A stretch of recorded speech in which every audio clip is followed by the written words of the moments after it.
کا بھی مختصراً آپ حضرات کے سامنے واقعہ پیش کر دوں. جس قبیلے سے ان کا تعلق ہے بنو سعد سے، اس قبیلے کے اندر قحط ہے، کوئی یعنی بارش نہیں ہو رہی، پریشانی ہے، جانور مر رہے ہیں. اور عربوں کا دستور ہوتا ہے کہ جب بچہ پیدا ہوتا ہے اس کو گاؤں کے اندر بھیجتے ہیں تاکہ اس کی صحت اچھی ہو، اس کو جو ہے فصیح لغت ہے، اس کی زبان اچھی ہو. یہ ان کا ایک کلچر ہے.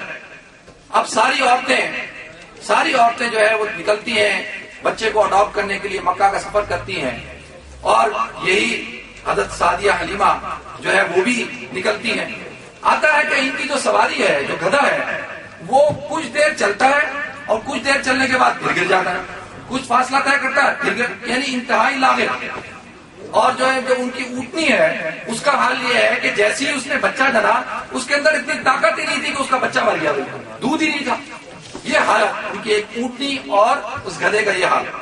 اب جب سفر شروع کرتی ہیں تو دوسری جو عورتیں ہیں وہ مکہ جو ہے وہ ان سے 2 دن پہلے، بعض روایت میں آتا ہے 3 دن پہلے جو ہے وہ مکہ پہنچ جاتی ہیں اور بڑے بڑے سردار، بڑے بڑے عمراء اور بڑے بڑے رئیس لوگوں کے بچوں کو جا کے لے لیتی ہیں.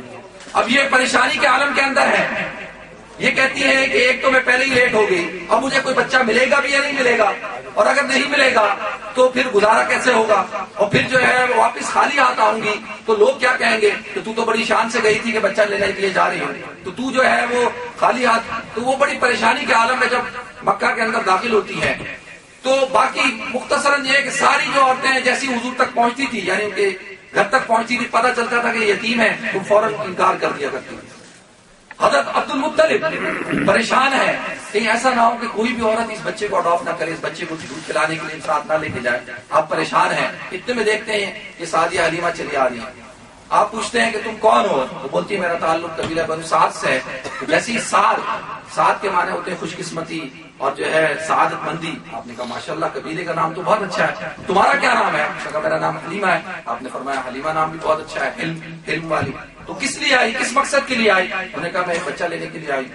انہوں نے کہا کہ دیکھو مکہ کے سارے بچے تو جو ہے وہ عورتیں لے جا چکی ہیں، ایک بچہ ہے، اگر تم چاہو تو میں تمہیں دکھا دوں اور تم اس کو لے لو. انہوں نے کہا کہ بالکل. اور یہ تو اپنے دل میں بیٹھ کے آئی تھی کہ میں بچہ لے کر ضرور جاؤں گی. ان کا بھی ایک واقعہ سنا دوں آپ حضرات کو کہ وہ کہتی ہے کہ جب میں پیدائش، یعنی ان کی جب بچے کی ولادت ہوئی تو بچہ ان کے اندر بالکل دودھ ہی نہیں تھا، وہ بچہ روتا ہی رہتا تھا. اور کہتی میں خواب دیکھتی ہوں کہ مجھے جو ہے وہ ایک جنت کے اندر ایک نہر، ایک ایسے جگہ پر لے جاتے ہیں، خوشنما جگہ ہے، اور اس نہر کے اندر کچھ لوگ مجھے جو ہے پانی پلاتے ہیں، غسل دیتے ہیں. علماء کہتے ہیں یہ وہی نہر الحیات ہے جس کے بارے میں حدیث میں آتا ہے کہ جب مسلمان مومنین جو گناہگار جب جہنم میں چلے جائیں گے، جہنم سے جب اللہ رب العزت اس بات کا فیصلہ کریں گے ان کو جنت کے اندر بھیجنے کا، تو وہ بالکل جل سڑ کر سیاہ کالے ہوئے ہوں گے ان کو، اور اس جنت کی جو نہر ہے نہر الحیات، اس کو جو ہے جہنم کے قریب لایا جائے گا اور ان سارے مومن مسلمانوں کو اس کے اندر ڈالا جائے گا، اس کے اندر غسل دیا جائے گا، اس کے اندر اس سے پانی پلایا جائے گا، تاکہ جب یہ جنت کے اندر جائے تو خوشنما چہروں اور جوانی کے ساتھ جو ہے وہ جنت کے اندر داخل ہو. یہ وہی نہر حیات ہے. تو آپ کہتی ہیں کہ میں جب حضرت عبد المطلب کے ساتھ جو ہے وہ ان کے گھر پہنچی تو جا کر میرے اندر تمنا ہوئی کہ بھئی وہ یہ میرے ساتھ عجیب و غریب واقعات پیش آ رہے ہیں، تو یہ کیا ماجرا ہے، اور میں اس بچے کو دیکھنا چاہتی تھی. آپ کہتی ہیں کہ میں جیسی جاتی ہوں اور جیسی حضور اکرم صلی اللہ علیہ وسلم ایک جھولے کے اوپر، ایک پلنگ کے اوپر لیٹے ہوئے ہیں، اوپر ایک چادر ہے، اور جیسی آپ کے چہرے سے میں چادر ہٹاتی ہوں تو حضور اکرم صلی اللہ علیہ وسلم مجھے دیکھ کر مسکراتے ہیں. وہ کہتی ہے کہ میں نے اتنا خوبصورت بچہ میں نے اپنی زندگی میں نہیں دیکھا. زندگی ایک واقعہ آپ کو بیان کر دوں. قرآن کہتا ہے حضرت یوسف علیہ السلام کے بارے میں، وقالت نسوۃ فی المدینہ امرأۃ العزیز تراود فتاها عن نفسه قد شغفها حبا انا لنراها فی ضلال مبین فلما سمعت بمکرهن وارسلت الیہن واعطت لهن متکئا واعطت كل واحدة منهن سکینا وقالت اخرجوا علیہن فلما رأینه اکبرنه وقطعن ایدیہن وقلن حاش للہ ما هذا بشرا ان هذا الا ملک کریم. کہ زلیخا کی سہریہ جو ہے وہ اس کو تانے دیا کرتی تھی. یہ قرآن یوسف کے اندر یہ پورا واقعہ موجود ہے. اس کو تانے دیا کرتی تھی، اے زلیخا تو اتنی بڑی شہزادی مہارانی ملکہ اور تو ایک غلام کے اوپر تیرا دل آ گیا. تو ایک غلام سے محبت کر بیٹھی، تو ایک غلام سے عشق کرتی ہے۔ زلیخا روز روز کی یہ تانوں سے تنگ آ گئے۔ اللہ فرماتے ہیں وقالت نسوۃ فی المدینہ، ساری عورتیں مدینہ کی شہر کی اس کو تانے دیا کرتی تھی۔ اس نے ایک دن سوچا، قرآن کے اندر پورے میں نے آپ حضرات کے سامنے واقعہ پیش کیا، اس کی آیت پیش، اس کا ترجمہ پیش کر رہا ہوں۔ تو اس نے کیا کیا کہ پورے شہر کی ساری جو بڑی بڑی شہزادیاں تھی، عورتیں تھی، سب کو جمع کیا۔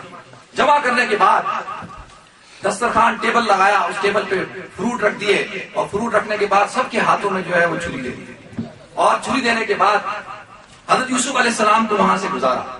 جیسی ان عورتوں نے حضرت یوسف علیہ السلام کے چہرے کو دیکھا تو چھریوں سے، اللہ کہتے ہیں وَقَطَّعْنَ أَيْدِيَهُنَّ، انہوں نے چھریوں سے اپنے ہاتھوں کو کاٹ لیا۔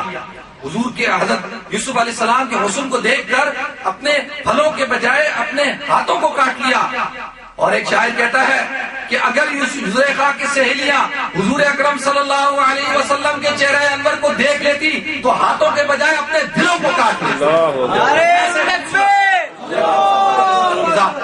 حضرت حلیمہ کہتی ہیں کہ میں جب دیکھتی ہوں تو اتنا خوبصورت بچہ اس کو اپنے سینے سے لگاتی ہوں اور ایسا لگتا ہے کہ جیسے مجھے پوری کائنات کی سب سے قیمتی چیز مل گئی ہے۔ اور آپ مختصراً بیان کر رہا ہوں تاکہ آپ کے دل کے اندر حضور اکرم صلی اللہ علیہ وسلم کی محبت جو ہے وہ بھر جائے۔ محمد کی محبت دین حق کی شرط اول ہے، اسی میں ہے اگر خامی تو سب کچھ نامکمل ہے۔ یہ ہمارے ایمان کا جز ہے۔ آپ کہتی ہیں کہ میں جیسی اس نور مجسم حضور اکرم صلی اللہ علیہ وسلم کو لیتی ہوں، اپنے سینے سے لگاتی ہوں، لگانے کے بعد اب میں جب سفر شروع کرتی ہوں تو آپ دیکھیں، اور میں یہ سوچ رہی تھی کہ جو عورتیں 2 دن پہلے بچے لے جا چکی ہیں وہ تو علاقے کے اندر پہنچ چکی ہوں گی، اور میرا میاں انتظار کر رہا ہوگا، وہ حیران پریشان ہو رہا ہوگا کہ جو ہے وہ سعدیہ کدھر گئی، حلیمہ کدھر گئی۔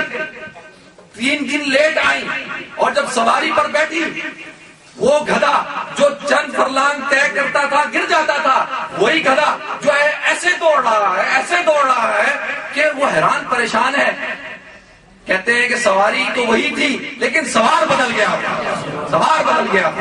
جو اونٹ وہ اونٹنی جس کا بچہ دودھ نہ ہونے کی وجہ سے مر گیا، اس اونٹنی کے اندر جو ہے دودھ ہی دودھ تھا۔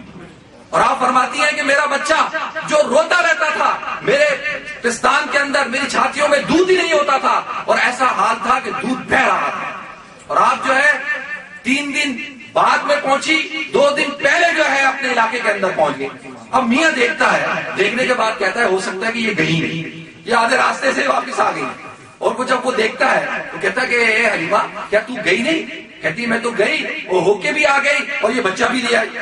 اب میں آپ کو کیا واقعہ سناؤں، ایک واقعہ اور سنا دیتا ہوں کہ آپ کہتی ہیں کہ میں نے حضور اکرم صلی اللہ علیہ وسلم کو جب اپنے سینے سے لگایا تو آپ کو اپنے دائیں طرف لگایا تو آپ نے دودھ پینا شروع کر دیا، اور میں نے ان کو جب اٹھا کے دائیں سے بائیں طرف لگایا تو آپ نے اپنا منہ موڑ لیا۔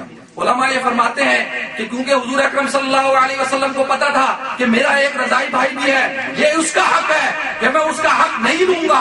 یہ ایک پیغام تھا رہتی دنیا کے مسلمانوں کے لیے کہ تم سب، آج ہمارا یہ حال ہے کہ بھائی بھائی کا حق کھاتا ہے، اور جو ہے بیٹا جو ہے وہ اپنے باپ کا حق کھاتا ہے، باپ جو ہے اپنے بیٹے کا حق کھاتا ہے، اور ہم اپنی بہنوں کو حقوق دیتے نہیں ہیں۔ یہ پیغام تھا، یہ انصاف کا پیغام تھا کہ دیکھو کہ جو ہے کہ میں نے حضور اکرم صلی اللہ علیہ وسلم نے یہ پیغام دیا۔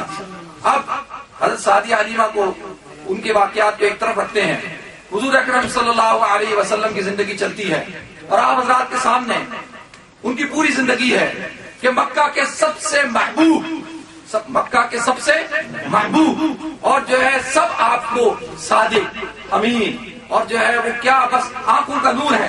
کہتے ہیں بے چین دل کا چین ہے، آنکھوں کا نور ہے، منزل ہے